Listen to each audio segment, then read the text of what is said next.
the other tools you could have that weren't just anti-spell focused, it does make your deck a little bit weaker in the Rush Warrior. No mercy.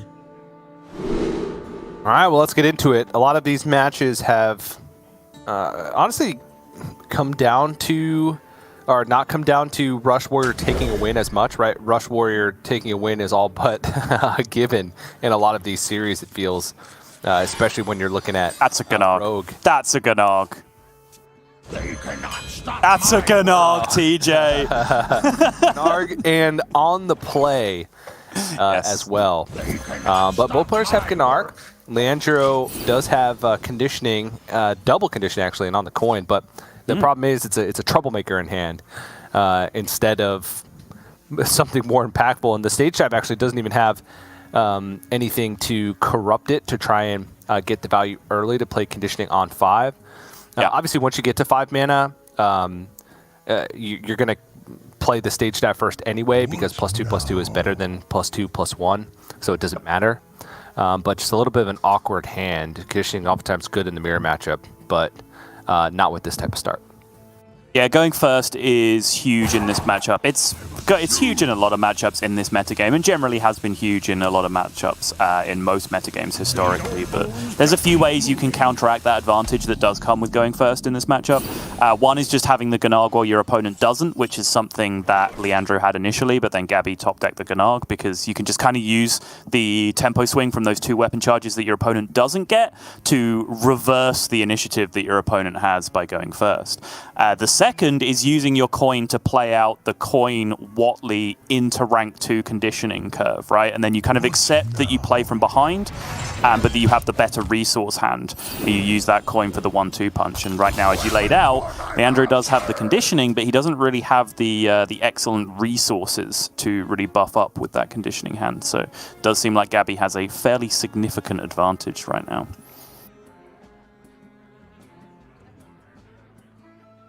Is it worth playing Rakara here just to get the buff on the parade leader for it to stick? What else would he do? Playmaker would be vulnerable to just the axe that comes out, but I guess you'd present 2 must-kill threats in that situation. It's interesting, right? It's kind of, you're giving up a must-kill threat either way. Like, your argument to say, well, Rakara here would protect the parade leader by giving it extra health. Playing Playmaker would protect the parade leader as well, right? Because you would just force your opponent to hit the Playmaker instead. So I do think it's kind of close, but in the end, just playing the Rakara here does make the most sense. While I was on the spiel about how to reverse momentum when you are on coin in the Rush Warrior mirror, Leandro did pick up Blademaster Samurai, which is certainly another way he can go about it. Double conditioning Blademaster in hand does mean that he can almost be as behind on board as he wants to be and still be able to reverse it at some point. Problem in this case going to be the life total because he has no ways to fight back for multiple turns if he wants to rely on conditioning Blademaster Samurai to clear things up, and it's going to have to start swinging this weapon into things. Question here is, I'm pretty sure a conditioning most likely has to come down, but then do you play Prison Guard, do you play Stage Dive? I guess technically he could just Stage Dive, see what he hits, and then try and formulate a plan from there, but hitting a non-buff minion, that's probably going to be too expensive to play. If you hit any of the cheap minions in your deck, like Crab Rider or Bumper Car, they're really not going to do anything on this board. I'm sure what Gaby's hands went in the air for then, whether he was expecting something specific to come out with the conditioning, maybe Coin Crab Rider or something in that spot, I'm not entirely sure. But he does now get the news of what that means, and I think it will set off a little alarm in his head about what Blademaster Samurai now looks like on any given turn. I think whenever your opponent does go for a rank 1 conditioning, you have to ask questions about why they did that, because it's not a incredibly off-the-wall play, right? But there's usually a particular reason for why your opponent has gone for it and not waited until turn 5.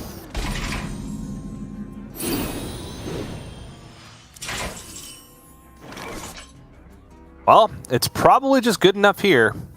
Yep, I think so too.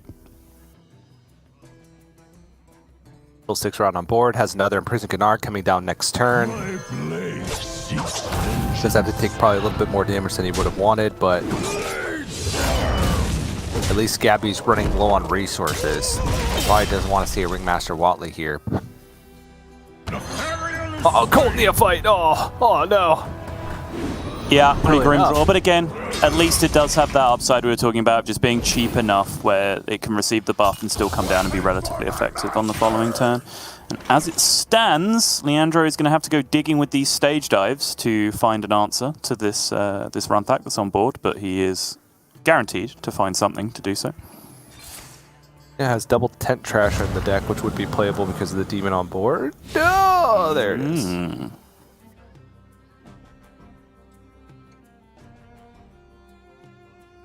Let's wait. Waiting? What am I waiting for, TJ? Okay. I was thinking maybe you get greedy and just like stage dive and conditioning, and then you're likely at that point to pick up. I guess he only plays one Crab Rider, 2 Bumper Car, so the Tent Trasher wouldn't be able to come down for that cheap the following turn. But this is not looking good for Gaby in this spot. Yeah, Blade Master just ended up being brutal. And Gaby choosing even to hold on to the Playmaker here, just really trusting that he can hit some outs off the top to be able to dig himself back out of this. Doesn't think really just dropping the 6/5 on board is going to be enough here. He needs to find a rush minion ideally to fill that gap between now and Troublemaker, but having now preserved coin even, Leandro is in a fantastic spot because he will get to go coin Troublemaker even before his opponent in this spot.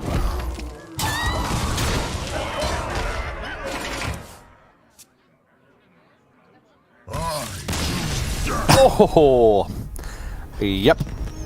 I mean, he recognizes. He even kept the Tent Trasher on board in the previous turn where he had the chance to swing into it with a weapon because he had Playmaker in hand, and the Tent Trasher, while had more damage, had less health than the 3/3 Imprisoned Gnarg, which meant that he was more likely to have a swing, right, higher upside, which he needed in that case. He needed to play hopefully, but double Troublemaker picked up not the spot that you want to be in with just a Playmaker in hand. So just concedes, and you know, we even though the Rush Warrior Mirror, a lot of times when you look at Conquest and you have these decks that come up against each other in a mirror matchup, you think they're super important because it's just a straight up advantage. You're basically starting with a free win. But Rush Warrior has been performing so well, especially against kind of the quote unquote standard lineup, that it feels like it's all but 100% going to take a win in the series, but still an advantage nonetheless for LeandroLeal. Yeah, it is a big deal, and it really does come down to that one Blade Master Samuro turn in the end. Just looking at Gaby's hand on that turn, I don't think there was really anything he could do. The only way to kind of, to quote, play around the Blade Master Samuro was kind of not to play anything, but at that point, you know, you're weak to just Tent Trasher or something else coming out from hand, right, and being able to dominate the board that way. So I think Gaby was reasonably justified in what he ended up doing, but Blade Master Samuro is one of the swingiest cards in the deck. It's one of the very few ways the deck has to recover from a losing position, and Leandro, even though he didn't have a conventionally good hand in the matchup, he just kind of had the pieces that he needed to counteract what Gaby was doing. So Gaby will now move on to the OTK Demon Hunter, and he is also a double acrobatics gamer, TJ. I've been a little bit surprised to see double acrobatics come in. Obviously, double spectral sight I think is still the most common, and then we see players do the unforgivable thing of playing 1-on-1 of the spectral sight and acrobatics. But up until this point, even though I've been banging the drum for what feels like months now, I've never actually seen anyone take my advice and say, well, if you like acrobatics that much, why don't you marry it and put 2 of them in your deck? And that's exactly what some people have now started doing. Because that's what happens in marriage. You just get an extra copy of whatever Yes. or whomever you've married. Yes. In sickness and in health, for richer or for poorer, will you have 2 copies of this person in your deck until death do you part? These are the vows, TJ. Come on, you should know this. I didn't. I've learned something today, and you know that's why we all do this, right? Yep. We're all here to learn. Speaking of learning, LeandroLeal gonna throw out the Token Druid here. And there's a resizing pouch, so even though it's not 2 resizing pouches, just the fact that there's one there makes me like the deck. I do think Resizing Pouch is fantastic, incredibly flexible card, which is oftentimes necessary in Token Druid. It unlocks some pretty powerful stuff. Most standard use is just kind of using it with 0 mana remaining just to get yourself some of the, like a extra ramp, or to be able to get in another Gibberling and potentially make a even more powerful board early on. I've enjoyed it a lot. Big Resizing Pouch fan. I know you are, TJ, and I'm a big fan of this matchup overall, so I can't wait to get into it here. Leandro, nothing particularly explosive hanging out in that opening hand. Gaby does have the Immolation Aura, which is a fantastic card in the matchup, but is going to be held onto. But there is now the problem of the 2 left cards being mulliganed here, which could spell beauty or disaster for Gaby. And even though I read the facial expressions perfectly last time around with the Gnarg being drawn, I do not know what that reaction from Gaby was, who I presume has already seen the results of his mulligan from his perspective. I never know what his reactions mean. Sometimes he gets mad at good things, and that scares me. Makes me question what's even good in this world, you know? It's true. I think it's an important skill to retain as you grow into adulthood, TJ. You know, you're settling down, you're starting a family, but the ability to see the world through the eyes of a teenager is an important thing to retain. Yeah, and I never even had that when I was a teenager, so... When you were a teenager, you saw the world through the eyes of an 8-year-old, and you still do. That's TJ Sanders in a nutshell. Yep, can't wait till my kids turn 8. I'll be able to relate with them for at least a year. I can't wait till your kids are like 12 and they outgrow you. That's what I'm looking forward to. Yeah, I mean, I dread the day that they're better than me at video games, which is going to come here goodness, pretty soon, because I'm ultra competitive, and so...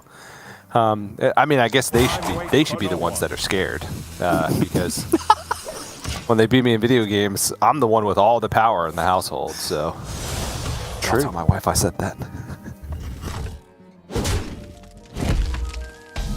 It's fine. She'll forgive you. She'll always have 2 copies of you in her deck, TJ. Yeah.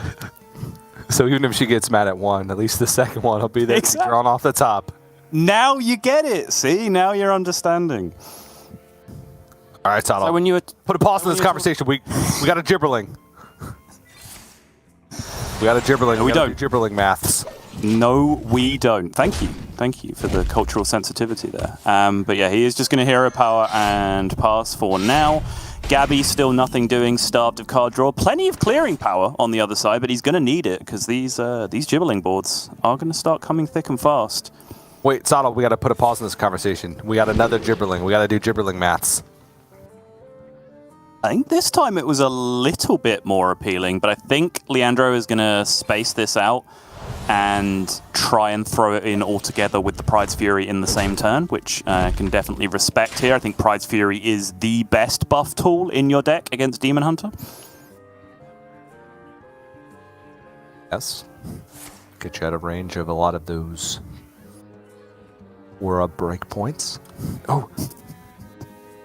Ooh.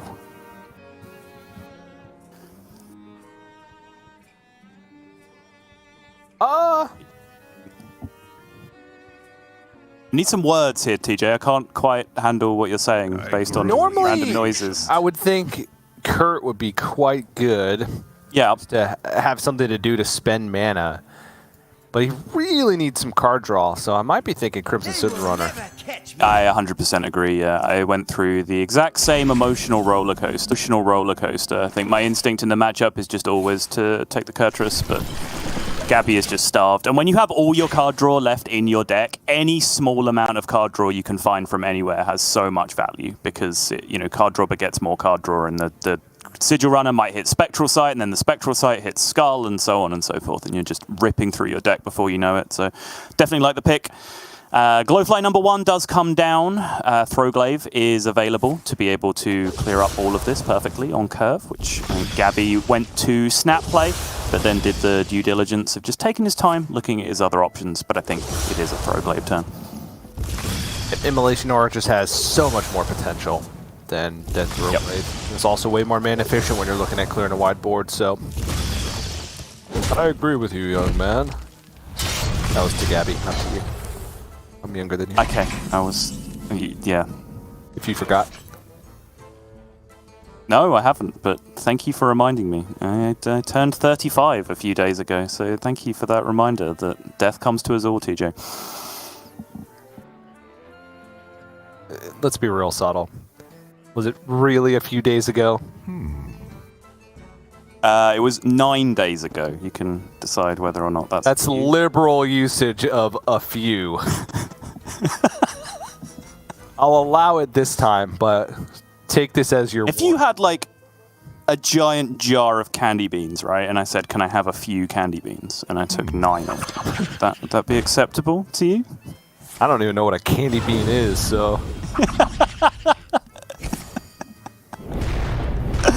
I can't remember what the reference is. It's like $10 thing of candy beans. I can't remember. It might be Arrested Development or something. I don't know why that came into my mind. Moving on, TJ. We need to put a pause in this conversation. It's a gibbling. We need to do gibbling math. Thank you for your cultural sensitivity. Comedy's easy. Callbacks over and over again. Yes, Gaby with the fist bump appropriately. That's exactly what he needed. And the Gab Jam begins. Mediocre options, but the key is he doesn't really need to hit anything in particular with the skull because he already has all of the powerful board clear options in hand. He just needs to draw enough cards to get to Il'gynoth or get to a way to win the board. He just needs his hand not to stall out completely. So just hitting skull in general was huge there. Yep. Not too concerned about the Soul of the Forest either because obviously the way Immolation Aura works is that it deals its damage in 2 increments. Wait. Oh, never mind. He used the thing last turn. What's the word I'm looking for? Coin. That's what it is. I'm going to be forgetting the word coin while playing Hearthstone. That seems slightly awkward. Yeah, well, his coin was See Gaby going a different color, so threw me off. That makes sense. I think we will just see Solar Prides coming down here, just make the minions as chonky as possible. And I think Gaby was calculating some breakpoints on the previous turn, presumably one of them being Pride's Fury. But I think even now, with the amount of spell damage he has availability, this is still not that big a problem for him. He would love a Moarg just because it would make things so much easier, but right now he can just start dumping these Arcanists and Blood Mages and clear this up quite nicely. Yep. I bet you can do this. Still has 2 skulls in his deck too, since the one that he played was picked up off the Illidari studies. So at any point he picks up that, or even double jump off the top. I think he'll be able to find a card draw pretty quickly here. He's dumping everything. I'm assuming he's going to finish this off with the Fellscream Blast, but he needs one of his next 2 draws to be gas because... Well, he needs one of 2 things to happen. Either Leandro to have a brick hand where he has to either, Hero Power Pass, ideally, for Gaby, but, if he has to spend this turn playing Funkle Fortunes, guess the weight, whatever else, sure, Gaby will take that, right? The one thing Gaby doesn't want to see is just an instant, immediate refill this turn. If that happens, Gaby needs one of his next 2 draws off the natural draw or the Blood Mage Thalnos to be absolute gas. Ideally, one of those 2 remaining skulls that you were referring to. Yeah, and I'm curious what the play is for LeandroLeal. He could go Gibberling Marsual Cub, Gibberling Thorngrowth Sentries, and then Soul of the Forest, and try and set up a board for an Arbor Up, or alternatively just go like Gibberling Marsual Cub and Arbor Up if he wants more immediate power. But the Soul of the Forest seems like the harder card to use. I think if he is going to go for kind of like a full board refill here, I'd prefer that one.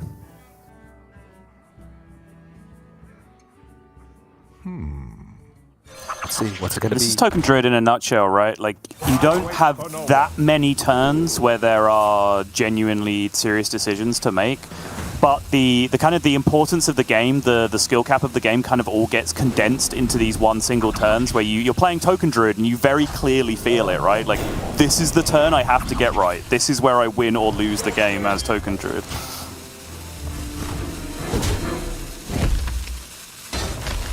All right, Blood Mage draw the first.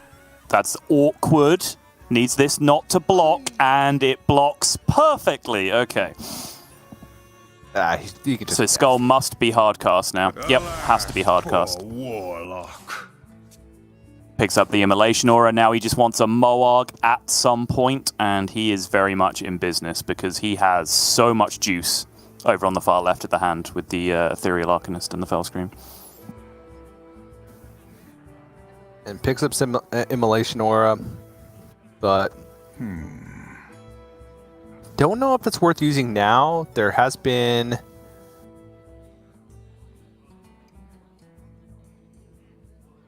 a Solar Eclipse played, but could still be threatened by Solar Eclipse Arbor up, but it's not game-ending damage. It's close.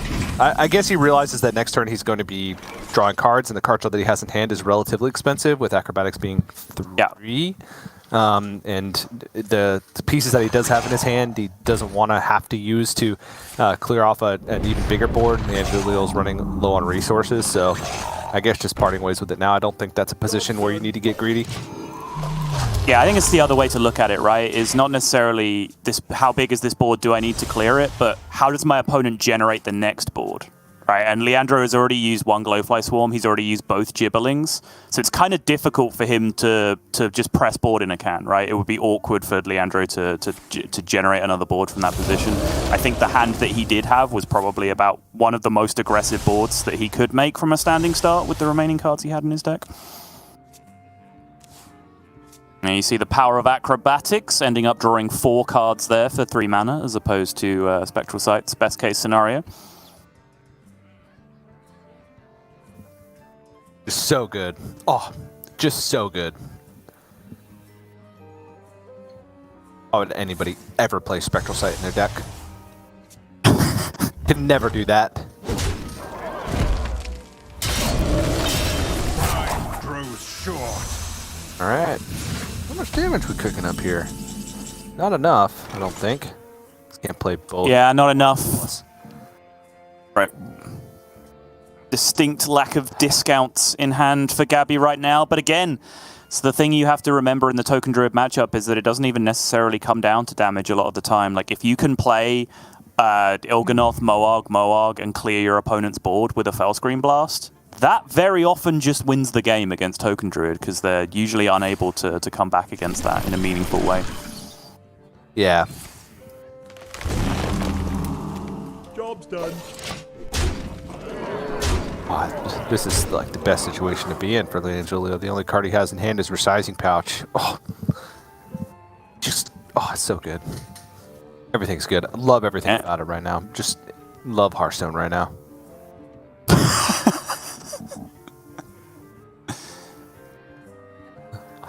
Look at the just the juxtaposition of these two hands. Like, you could have all of this as a Demon Hunter, or you could have one Resizy boy.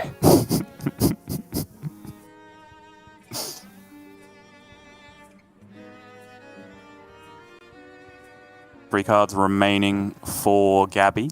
I grow. Raging Fellscreamer would be the required piece in order to actually set off the OTK if he wants to go that way. Not many cards left. I'm assuming that that is the last card in the deck, and it absolutely is. That's what Gaby was looking for there, is that he wanted just to be able to drop the Raging Fellscreamer and set up the kill for the following turn, but having that being the absolute last card in the deck, he is going to have to get slightly more creative here, and I imagine just play some 3/5 Moargs out for tempo here, and that's exactly what he's going to do.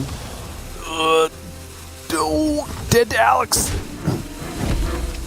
Dead to a lot of things. How much damage does he need exactly? 7? Okay, he now needs 1 for 4 mana. So is Alex still the best breakpoint, or can you fish for something else by playing the Pride's Fury first and changing the mana breakpoint? I think it's probably still Alex, right? It's probably still Alex, I think, is the most likely. Because it's cards, it's not spells, like Guidance. Yes. So you're gonna get a bunch of like neutral 5-drop minions. I yield Wait, what? for now. Oh no, it's lethal on board. What are we talking about? He didn't need Was it lethal? It was lethal with Must hero be. power, yeah. Oh, okay, my bad.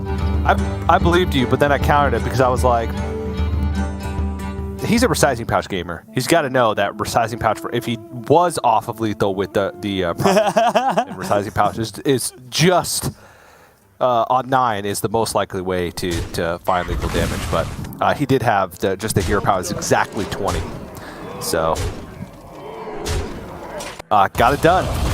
And even if Gaby did find the Raging Fell Screamer there at the end, right, he still loses the game because he doesn't clear anything off the board.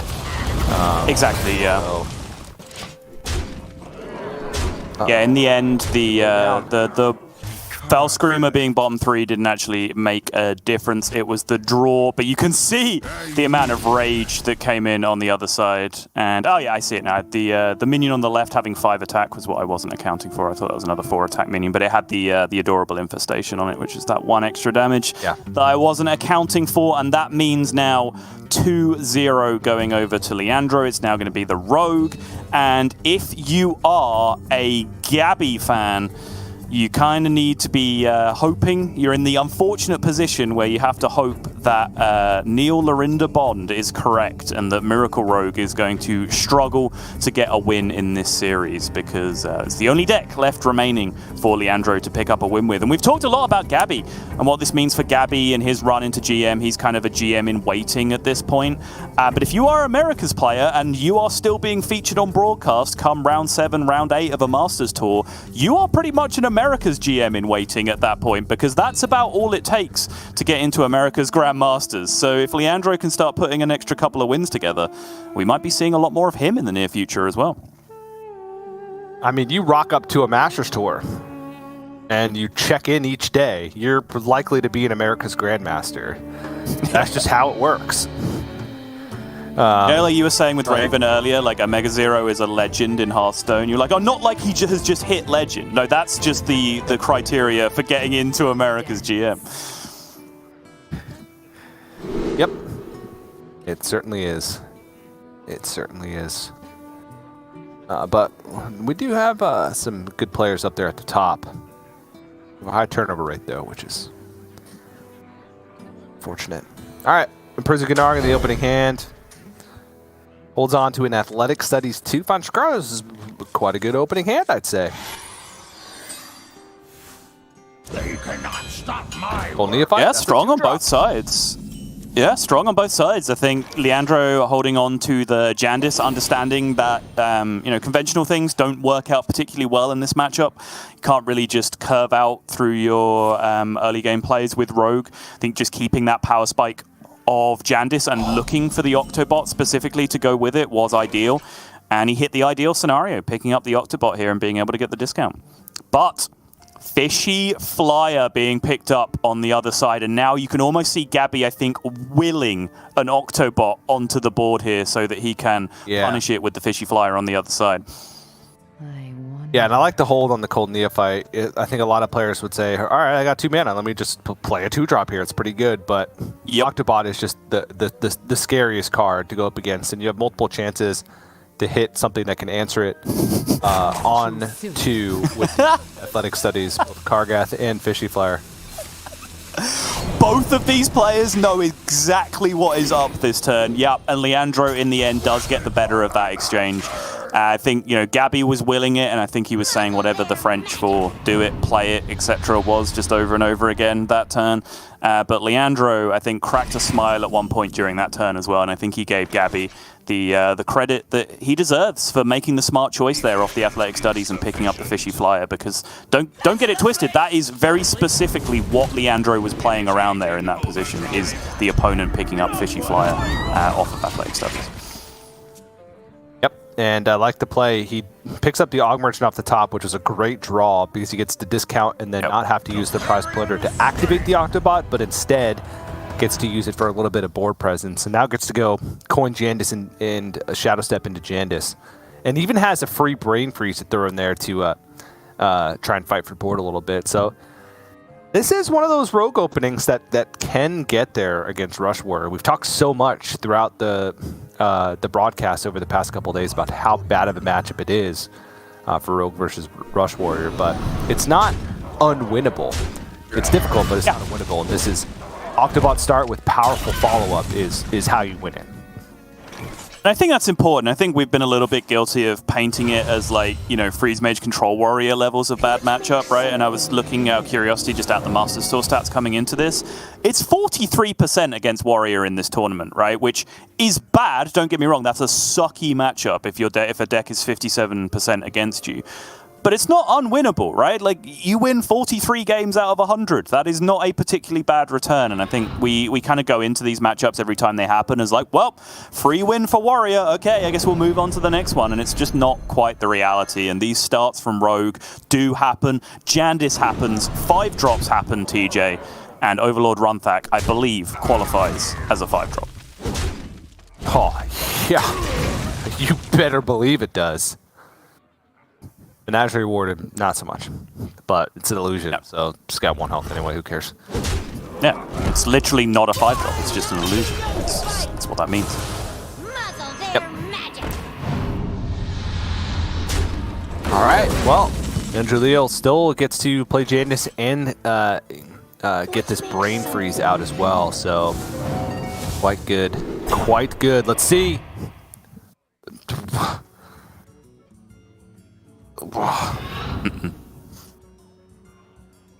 The board clear though. Scanning for signs of 5-drops on this planet, sir. No sign of them. No 5-drops detected there. Nope.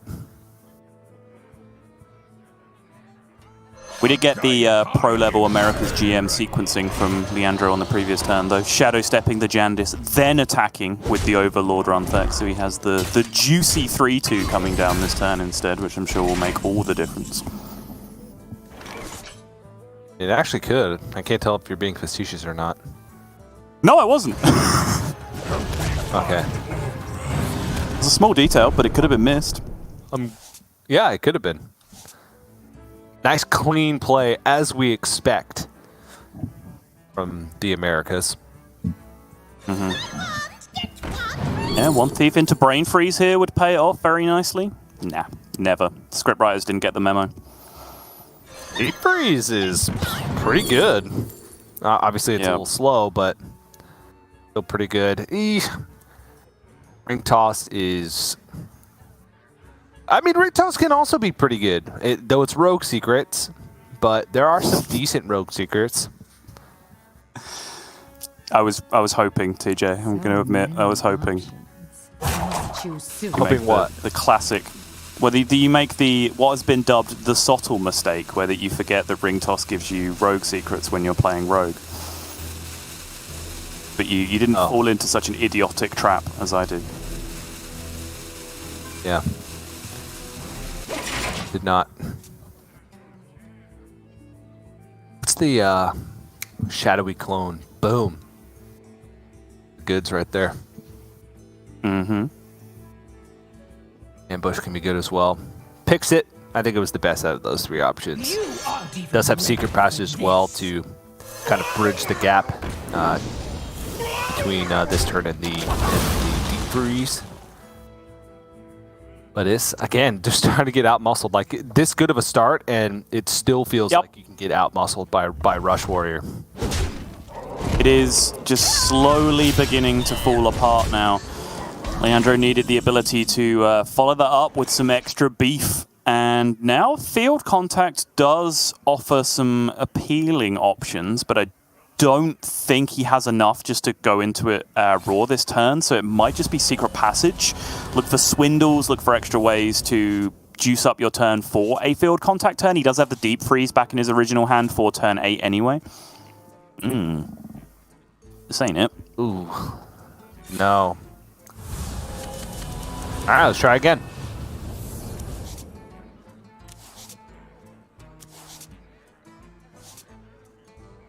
Okay. Alright. It's an improvement. Probably drops the Olgra here, and then I imagine Wicked Stab on the 4-3 and Shadow Step on the 1 Thief. I guess, yeah, do the 1 Thief first. Make sure you don't find anything that changes your play.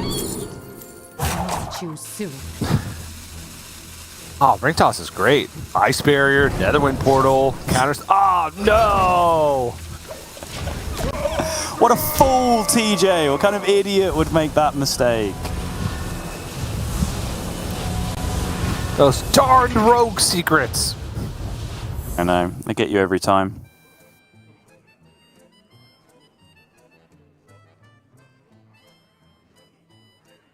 Gaby now down to 14, patiently waiting for the secret passages to resolve on his side of the screen.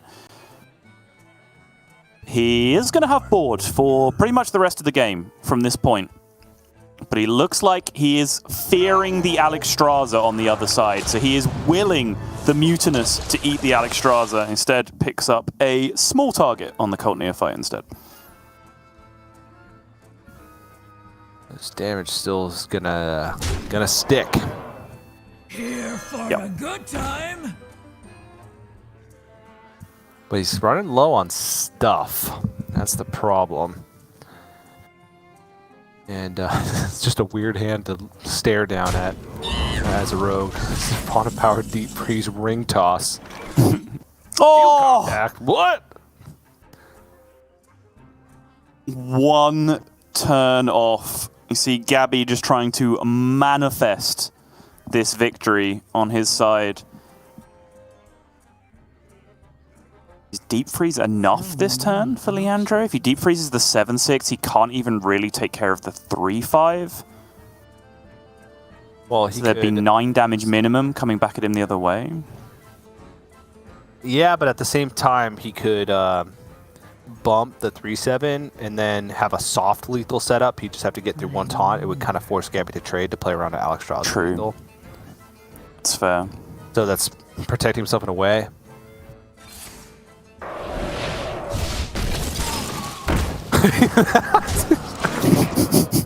Just the mini face is like, what? He's like, what? We just targeting them.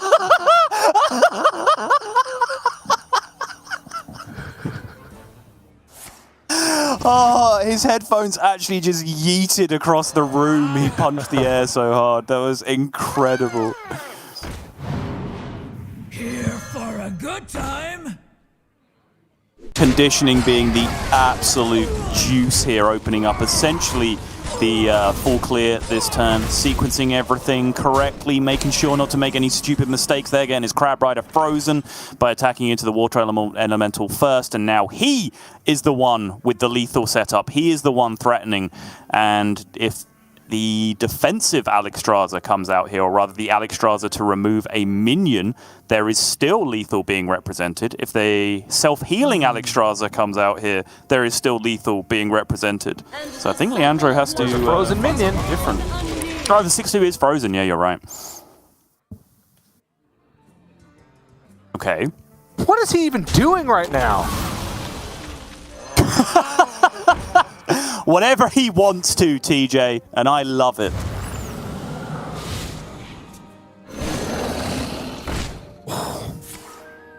Just the goods.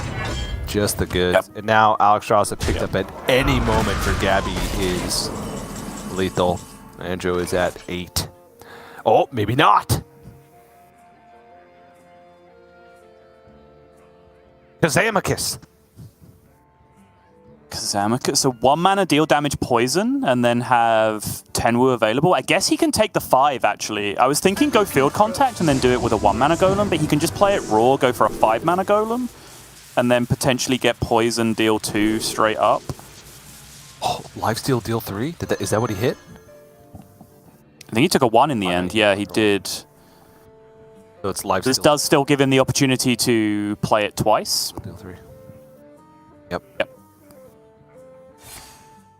So that was the decision point, right? Is to go for the 5 and then have either potentially freeze 2 or poison deal damage to 2 and just play it once and try and survive that way, or go for the 1 mana out and use the Tenwu as well.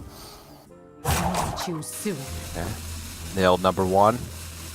Come, friend. Let's see what you've got. You get number 2. He'll be alive regardless. He's alive. Yeah. Yep. Job done. It's a big outcome regardless, though. Even though Leandro is still alive, the fact that Gaby still has 2 minions is a very, very big deal here.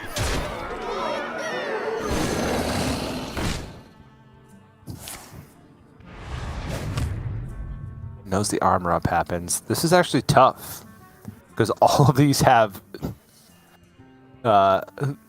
some value. There's no shadow steps left in the deck, though. Right. So just take off the highest power then / health. No. I don't think anything can get buffed. Trying to think of other possibilities. Yeah, he's obviously dealing with a weird range of hand as well, where he knows it's rogue card, random mage spell, random mage minion from Gaby's perspective. So he's kind of having to deal with a whole different range of options as to what can punish him for like leaving a lifesteal minion up. Like, is there anything in mage that can buff a minion so the lifesteal does more work? I don't think so, right? So in the end, as you say, he just takes the most stats off the board. Yeah. All right, so what's more likely to find out? Keyword and Ivory or Field Contact Colt Neophyte? Quiet. Muzzle their magic. Rain Freeze, all right. Swindle, there's Prize Plunder left in the deck. There it is. Yep. That's a clear. Still dead to Sword Eater, Troublemaker sometimes, Alexstrasza.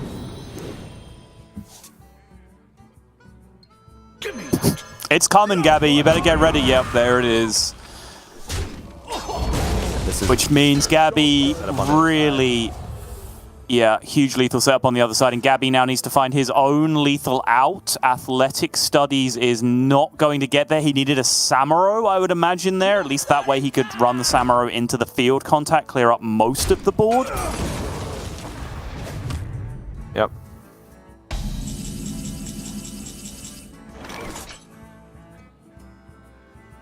Nine showing 10 with the dagger, 16 with the rank 3 Wicked Stab. Yeah, last two cards. Gaby's Guardian still out of Operation range. and Vanessa. Yeah. Is there a way to buff minions with Keyword and Ivory to maybe cut down the outs from Gaby? Cut out the Sword Eater? Nitro Boost Poison? There's Nitro Boost Poison and there's Shield of Honor, right? But there's no way in his hand currently to damage one of his own minions. That's one off lethal?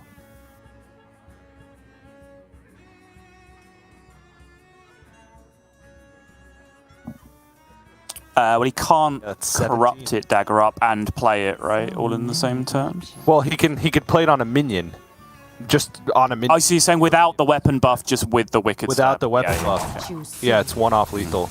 I think you buff it to cut the outs though, right? You cut the Sword Eater out? I don't think Ring Toss really does anything here. Shenanigans? double.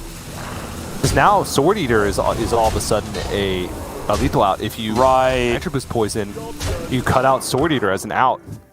And there's Sword Eater. It's a really good point. It's a really good point, TJ. Yeah, it's Sword Eater off the top.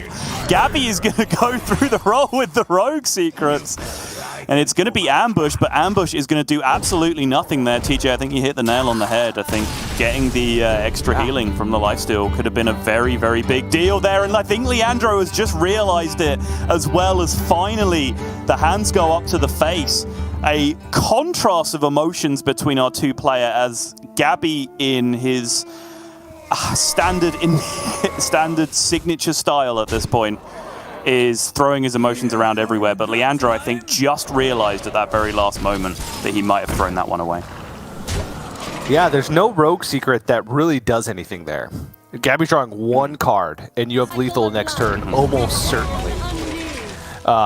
And so, like, it also cuts out potential Troublemaker out, right? It means that both would have to go to face instead of just one of the Troublemaker minions. So it did look like that he realized it at the end, but he was offered a delightful Rush Warrior meal on a platter in that game, and he accidentally dropped it. Is what it feels like. He had the victory within his grasp because he would have won the very next turn if he had just healed, if he had just used the Nitro Boost Poison to heal out of range of some of the outs. So, But now Gaby's got some life in the series. I mean, that's the easiest of the matchups, I think, right? That are left remaining. Yep. Throws the Rush Warrior out there first. So still an uphill climb for Gaby to get there. Worst matchup still in the series being a Rogue Mirror, but very volatile of a Mirror matchup. You don't want to put all your stock in that. Even if you think you're the best Rogue player in the world, that doesn't mean you're going to draw Octobot and your opponent's not, or whatever. So, and we're going to get to see it right now. Yeah, minor differences in the list with Gaby choosing to run a pen flinger here. Whereas Leandro is going with the double Guardian Org Merchant, kind of what we would consider to be the standard build overall. Gaby subbing out one of those Guardian Org Merchants for a pen flinger instead. But outside of that, I think 29 cards similar between the two decks. Both players... oh no, sorry, Gaby is running that Mutinous as well, which Leandro is choosing not to. So I think that is a kind of a controversial card in Rogue. I think it's found its home very comfortably in Rush Warrior, but I think whether or not to include it with Rogue is a bit more controversial these days. They even cut for it. That's what I want to know. Looking at the list right now, this looks like he has an extra card. I don't even know. The Vanessa. There you go. Cut the Vanessa to make room for the Mutinous. I think I like that. I don't think Vanessa's like this all-important, super powerful card that you need to put in. I do like the Mutinous. I think there's a lot of good matchups for it in the metagame. It is just a big 7-drop too. That TJ, just hanging out, relaxing in your chair there. Chillaxing, you know. Just casting some Hearthstone with my buddy Sodom, my co-host for Hot Takes. You know, that's right. It's nice to be working on the same side for once. We don't have to be at each other's throats. We're just united in the same cause, and that's promoting some good-ass Hearthstone, TJ. And that's what we've got here between Gaby and LeandroLeal. And honestly, I feel like I've only been in this Gaby series for, just under an hour at this point.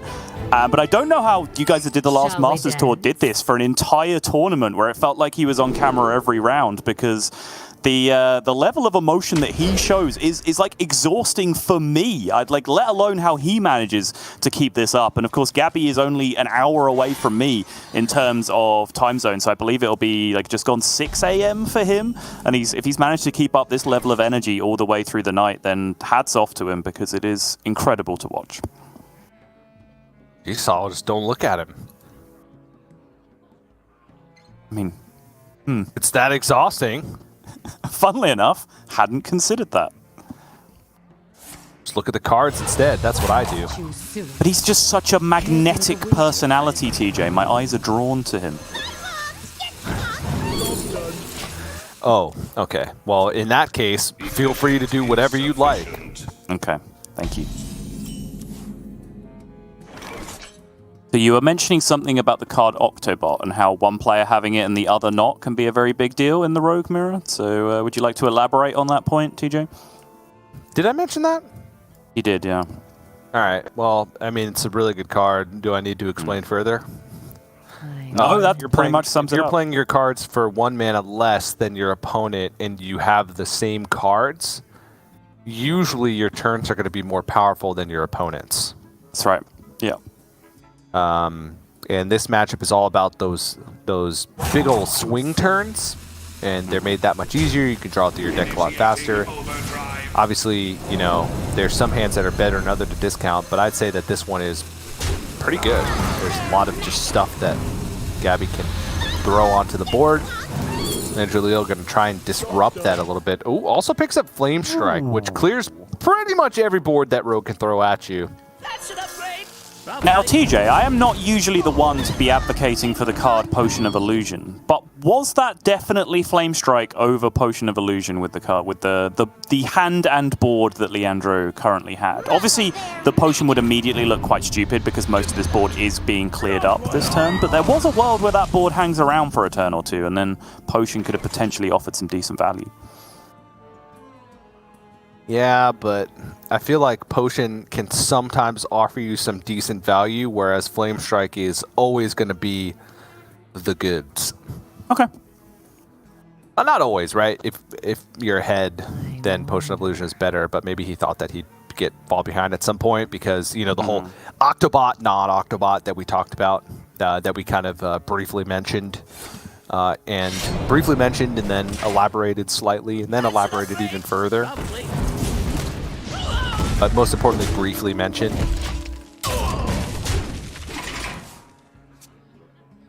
I'm going to go back to lounging. Okay. I'll wake you up when you're needed, TJ. Shadow Step Field Contact being the pickups here for Gaby is actually pretty solid. It does give him the opportunity to set off a pretty powerful chain over the coming turns. I've seen Gaby play these kind of rogue games on several occasions where it feels like all other rogue players are very feast or famine. Generally when we see them play in tournament, where if they have the goods, they'll have this like insane rogue game, right, where they have 9 cards in hand at all times and it'll never look like they can lose the game. Whereas from Gaby's side, it looks like he kind of has a handle on how to play these games where you just kind of have to scrap things together and you're just playing a more natural curve and just playing with the top of your deck a little bit more. I know a lot of the games, again, watching as a spectator in the Masters Tour that he won previously, many of his rogue games were like this, where he was just kind of playing very heavily for tempo with rogue. Yeah, and he just gets there a lot. With that kind of play style. Holds on to the Brain Freeze as well, knowing that next turn's going to be a field contact turn. Kazamicus! Sharp intake of breath from all involved. Kazakus, one of the best cards in the matchup for sure. I guarantee you Leandro is looking for a 5-drop option here. His original hand is extremely light on value. None of those really looked like the tools he's looking for. I think he would have liked, you know, summon a copy with Divine Shield or Stealth, for example, because he does seem to be the one pushing tempo right now. But he does pick up, I would assume, deal 3 damage to 2 based on those options that he was given there, which will allow him to have a more reactive turn if he needs to. And it does look like he will need to react to this board after he's done with his turn. Oh yeah, this turn's gonna be quite good. Another. Yo! Oh my gosh!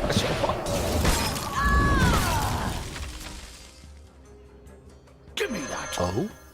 Plunderer, yeah, I like the Plunderer. This plays around the deal 3 damage to 2 golem, right, by putting a 4th minion on the board, increasing your odds of protecting the field contact if that ends up having to be the play from LeandroLeal. So I like going with the minion over the Brain Freeze. Not only that, it sets up 2 extra damage on the board when you have Mask of Cthulhu in your hand for the follow-up. So I think there was a reason that was a very quick decision from Gaby, as he was offered the Prize Plunderer option over the Brain Freeze.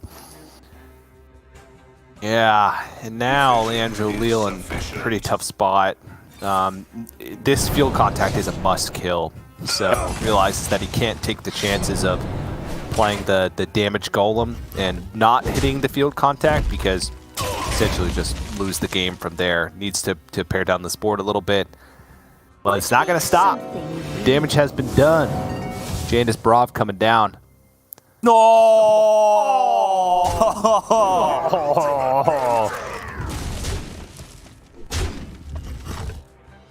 Disgusting. And the Flame Strike pick is going to come in clutch now, at least, to be able to clear up this board. But then the 1-2 punch of the Mask of Cthulhu and Alexstrasza at a bare minimum will clear this game out, because weirdly enough, if Gaby goes with that line, the one thing that can really play around it, which is the lifesteal deal damage golem that Leandro has, will have 0 targets to be able to interact with. So Mask into Alexstrasza should just lock this one up. Yep. I mean,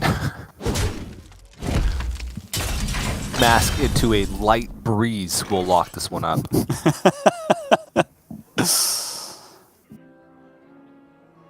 What makes something... I'm sure this will be Jandis from Leandro, but he knows he's dead. Gaby knows he's dead. We know he's dead. The viewers know he's dead. Basically, everyone knows Leandro is dead here. This series is going to be squared up, and it's going to come down, I believe, to the final game of the series, which is OTK Demon Hunter, left from Gaby's side up against the Rogue. So Gaby looking down and out just a couple of games ago, but he has managed to turn it all the way around now to the point where he is on the hill for 7-1, and it means a lot to both of these players for differing reasons, right? Like, Gaby just wants to continue the legacy that he's starting to build now. He wants to build momentum going into Grandmasters. He wants to continue to prove himself to be one of the best players in the world, whereas Leandro, from his perspective, you know, we've laid it out facetiously, but for these Americas players, you know, they can't move the goalposts, right? They can only beat what's put in front of them. So it's not an America's player's fault that they don't have to get very many points to get into Grandmasters. They're just here to take advantage of that fact. And if you can go from a standing... Go on. It is their fault. I suppose, yeah. Okay, it isn't any individual America's player's fault that it's a low point total, but it is the America's region as a whole's fault that it's a low points total to get into GM. But what I'm trying to say is that an individual player like LeandroLeal, who came from a standing start into this tournament with 0 points, it doesn't change how they feel when they get to this point, right? When they're 6-1, when they can see Grandmasters on the horizon, it doesn't mean any less to them because they've had to put less work in than a European player to get into Grandmasters, right? They still have that same end goal in front of them. So I'm sure that this means the world for Leandro to be able to pick up these last couple of wins and start securing a Grandmasters position. Yeah, I mean, if he wins this game, he's tied for 4th. I was trying to be serious about it, TJ, but it never stops being funny when you break down just how clowny the American standings are. I cast the region, and it's still funny. Yeah. And if you don't count Just Saying, who you know, is essentially retired, could take back the spot if he wants it, but he's tied for 3rd. All right. Yes. And it really did not get any more difficult coming into this event for some of the players who did start with 0 points, because I believe there were 13 Americas players total who came into this tournament with any points at all, and only 2 of them are still, as of right now, in round 8, in a position where they can get more points. And that's Pascual and Joaquin, both South American representatives, as we've seen kind of the successful players, the ones still flying the flag in the Americas region, have tended to be the South American players in recent memory. Yep. LeandroLeal also. Yep. Going to be a tough matchup here. Does have Kazakis. Kazakis, great card in this matchup as well, because you just want to be able to pressure. If you can find pretty much any golem with summon a copy, preferably Divine Shield, you can put on some heat. Oh, and the Ladari studies from Vanessa Van Cleef. Could have some cool implications. One of the things you can use it for is for Glide or Star Student Selena. The Glide being the just gonna play it this turn. Okay.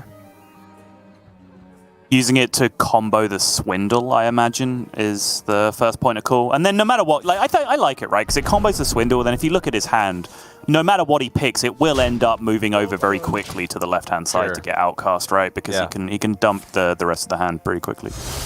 Yeah, I tend to tunnel on like disruption effects, you know, but a lot of times just pressure, right? And pressure comes from card draw is better. You don't want to react to your opponent's game plan. You want to try and further your own game plan. And that's what LeandroLeal is saying by going for that play. Gaby, in the meantime, has just kind of marched through the left-hand side of his hand. He does have Coin Skull available on the following turn. He will draw up to 9 cards on the following turn, though, and then Coin Skull will leave him at 10, so he'll need a playable off the Skull to avoid the threat of overdraw. Many playable cards, though. Best one being Eldraki Warblades, but already has one in his hands, so may not be able to pick that up, but we'll see. LeandroLeal wrestling with this turn. The obvious turn would be Kazakis, but instead goes for Secret Passage. And this kind of makes me think that LeandroLeal wants to get the Secret Passage out now so that he's also playing the I'm going to want to outcast my Skull game. No, I think this is about specifically looking for Cult Neophyte this turn, right? Because he knows this is the Skull turn on the other side, so he just wanted to go digging, try and find that Cult Neophyte to be able to disrupt it. Which I think is reasonable. It's not necessarily a given because he does kind of slow down his own pressure for a turn or two to look for Cult Neophyte, which almost comes out in the wash, right? If you slow down the Demon Hunter for one turn, but you put on less pressure yourself by not playing Kazakus. But I think I do still like it overall, even though he didn't hit. Didn't hit. He's at 10 cards also. Yep. Just a little brutal. Yeah, I think the actual execution of the turn in the end was a bit sloppy, but I think the concept of digging for the Cult Neophyte was a reasonable one.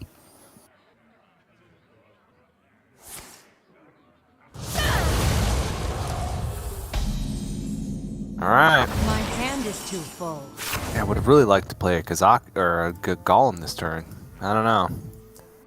Because, like, even though looking for Cold Neophyte, you block the turning. It's exactly what you're saying. Like, you're still just less pressure. Yep.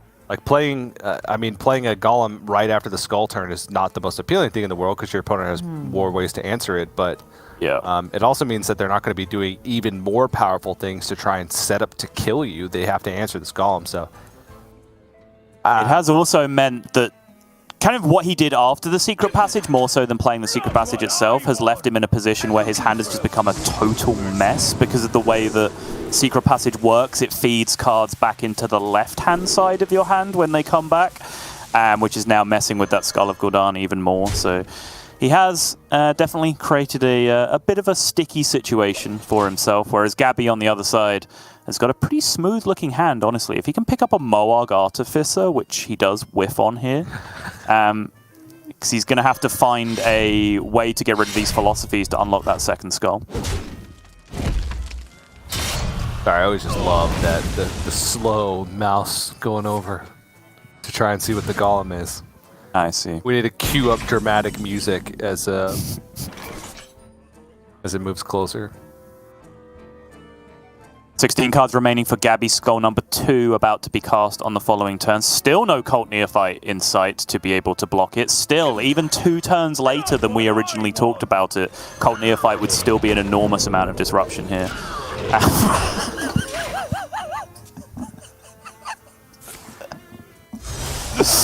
Oh, you never usually manage to break me, TJ. I'm annoyed. That was too good. All right. Cult Neophyte would still be a huge amount of disruption for the Skull of Gul'dan, but without the Cult Neophytes coming down, that is an insane amount of damage already now with the Il'gynoth being discounted on the other side. And Gaby is now straight up just a Moarg away from lethal. Yep. And it's he's getting towards the bottom of his deck, and LeandroLeal is nowhere near lethal for himself, so... this just ended up being like a weird, messy game. Like the pieces were there at the beginning, but then like just slight inefficiencies all over the place, and not really to any fault of LeandroLeal. Like you could tell that he was formulating a plan, but then cards that he would pick up would kind of change that plan a little bit and not have any type of cohesion, and that's kind of this trap that he's fallen into. Honestly, don't even know what I would be looking for here, like counter spell or something. All right, I guess Morning Studies is cheap. Ice Barrier is something, certainly. There is still the weapon equipped. Breakpoints become very difficult as they force to use resources, and generally this is a matchup where you can force the Demon Hunter to use some resources. We've already seen 1 Fell Screen Blast, 1 I-Beam go down the drain already for Gaby, so I think the Ice Barrier is a decent pick there to potentially try and disrupt, but there is now the second Fell Screen Blast. But Gaby's hand has stalled here just a little bit. He's going to need a way to get through his deck and continue to draw some cards, and has to consider which of these spells he wants to throw into a potential counter spell. Ends up being the double jump.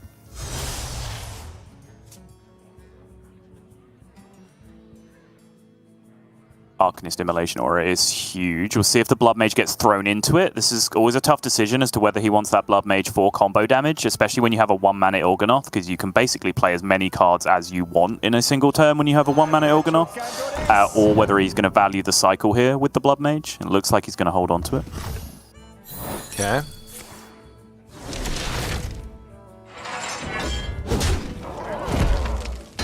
Oh, he's going to play it just afterwards. Yep.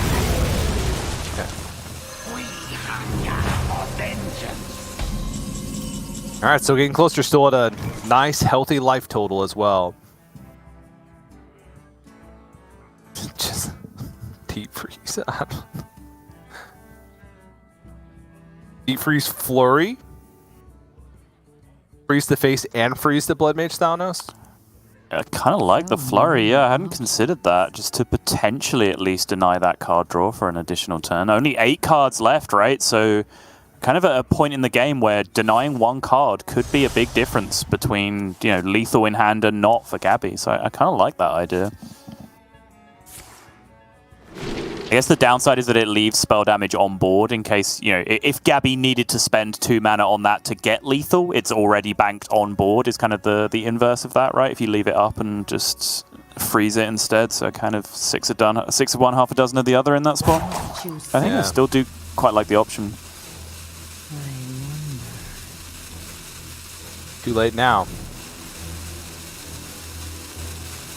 There's a good amount of development too.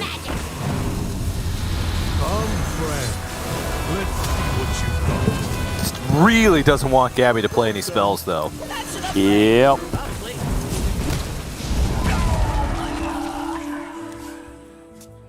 There is Moarg finally though. So these philosophies can start landing. Even with the Cult Neophyte debuff. Dump them all.